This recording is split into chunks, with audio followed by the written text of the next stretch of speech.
এই আমার বোতামটা সেলাই হয়ে গেছে, একটু কেটে দিয়ে দাও না সুতোটা। কেন, কাইচি নেই তোমার কাছে? না কাইছি নেই, একটু কেটে দিয়ে যাও না। উফ, আমি রান্না করতে দেরি হয়ে যাচ্ছে, দাও ছাড়ো।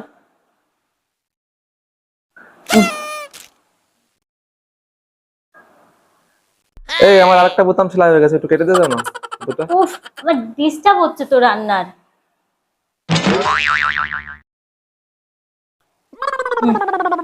ঠিক আছে।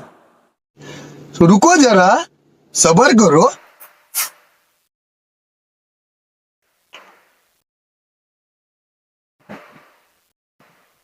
এই এটা একটু কেটে দিয়ে যাও না। আবার কি? এই সুতোটা কেটে দাও একটু। তুমি লাইলন সুতো দিয়ে কি সেলাই ওই করছো গো? জামা সেলাই করছিলাম। দেখাও তো। তুমি